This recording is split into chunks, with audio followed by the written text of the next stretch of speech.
Au pied des canaux du marais Poitevin et entouré de champs, la friche industrielle de la laiterie du Mazot se dévoile.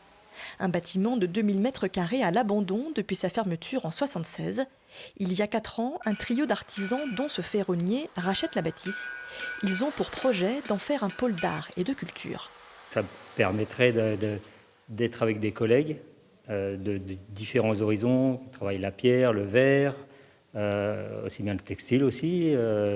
On peut tout imaginer. Et que ça devienne, disons, un point de passage pour tous les gens qui visitent le sud de Vendée, pour connaître un petit peu tous les savoir-faire du secteur.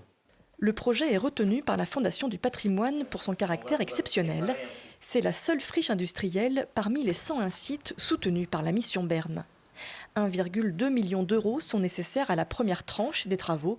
Elle concerne le toit et les fenêtres. Les premiers travaux consistent d'abord à sécuriser le bâtiment, dont certaines parties sont à l'air libre depuis quasiment une vingtaine d'années. On a par exemple ici la tour d'atomisation qui est démunie de sa couverture depuis un certain nombre d'années.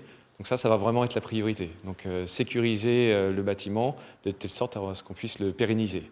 Et sécuriser, ça veut dire quoi alors ça va être renforcer la structure pour pouvoir accueillir une nouvelle toiture, des nouveaux murs, une nouvelle enveloppe qui va le rendre étanche.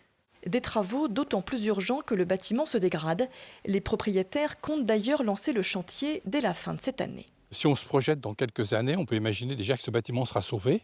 Parce qu'aujourd'hui, vous avez vu qu'il y a des fuites importantes puisqu'il n'a plus de toit. Donc, ce bâtiment sera sauvé. 2, il aura trouvé une nouvelle vocation. Et j'espère qu'il pourra s'inscrire dans le projet touristique de ce beau parc du marais Poitevin.